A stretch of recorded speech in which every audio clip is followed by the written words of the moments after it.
So let's try to understand and solve this question based on discrete time Fourier transform. We have a sequence a to the power mun, and we want to find the Fourier transform of this sequence and plot the magnitude of the uh, response, magnitude of the Fourier transform. So this is the question which we want to solve. So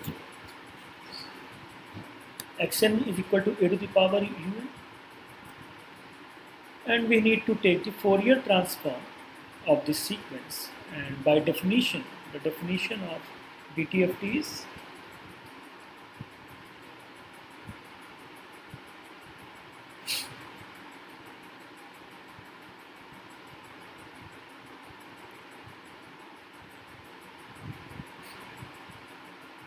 so this is the definition of DTFT. So by using this definition, we can write this equation number 1. And from equation number 1 to equation number 2 is quite simple. Since this term is non-zero when your n is greater than 0 or equal to 0, and other than values of other values of n, it is non-zero. So we'll write n is equal to 0 to infinite, a to the power n, e to the power minus j psi n. Next we will take the n, we can write this term like this,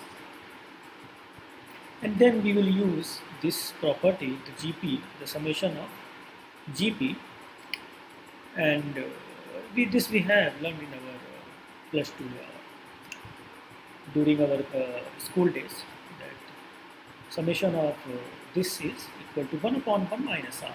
So we will use this property and we will replace r with a into the power minus j psi.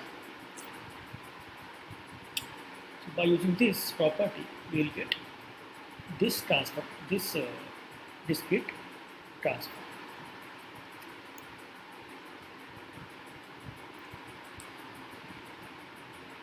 Next step is to plot the magnitude of the transform which we have just derived or just evaluated. So for this, what you have to do, we will first evaluate the magnitude square, and you know that if z is a complex number, magnitude of square of any complex number can be written as z into z conjugate. So this property of a complex number we will use here. So magnitude square of the transform is x e to the power j psi into x star e to the power j psi. And this we have to, though it will not make the difference, but in order to be right, I have missed this minus term. So x e to the power j psi is 1 upon 1 minus a into e to the power j psi, and the conjugate would be, we have to replace j with plus j. So yeah. One more thing I should make sure that a is a real number. So if you just do some algebraic manipulations, you will see that you can get your step B from step A using some algebraic manipulations, and we will get this. And we will use the e to the power j phi plus e to the power j theta plus e to the power minus j theta equal to 2 cos theta. This property here, and we will get this term. And since this is the square, the magnitude would be the square root of this term. Next is, how would we plot this magnitude response? So if you see here that our magnitude response is 1 upon 1 plus a square minus a into 2 cos phi, psi or psi. And from we have done such questions, a lot of such questions in our during our plus 2, that the what would be the maximum and minimum value of this term, this magnitude term. Since your cos psi is -1 to -1, the minimum value of this would be, the minimum value of x to the power g psi would be when your cos is equal to -1, right? When this quantity is -1, this quantity would be big and the 1 upon that quantity would be minimum. So the minimum is 1 upon 1 plus a square. I have forgotten the square root, excuse me for that. Plus 2a. And the square root of this would give us 1 upon 1 plus a. And the maximum value would be when your cos psi is equal to 1. When your cos psi is equal to 1. So this is how we will get the maximum value of this term, which will be equal to 1 upon 1 minus a.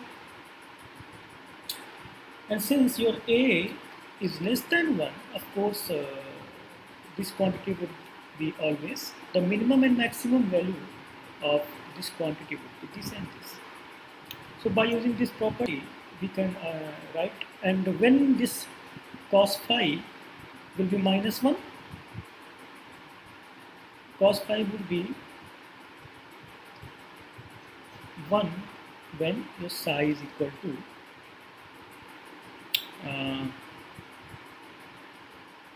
pi, sorry, 0, and it will be -1 when your psi is equal to pi or -1. And one more thing, you can see that cos psi is a symmetric function of psi. So this quantity would be a symmetric function of psi. It means whatever we get from 0 to pi, the same we get from -pi to 0. And one more thing you might remember, that this is always a periodic signal. So we take the value of psi from -pi to pi. So here, since this is symmetric, whatever we plot we get from 0 to pi, the same will be mirror, from -pi to 0, it will be mirror image of the curve which we get from 0 to pi. So this you can, yeah. So by using this table also, you can see when your psi is -pi, your x is omega would be 1 upon 1 plus a. We'll see this, that at 0 we have value 1 upon 1 minus a, max value of the magnitude and the min value of the magnitude.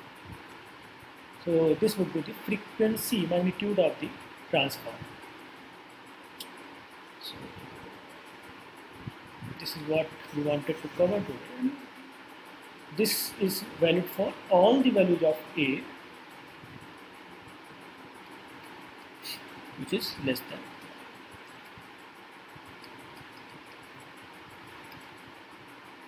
So one more observation, or you can write 1 by 3 to the power n. For this case, what would be the max value?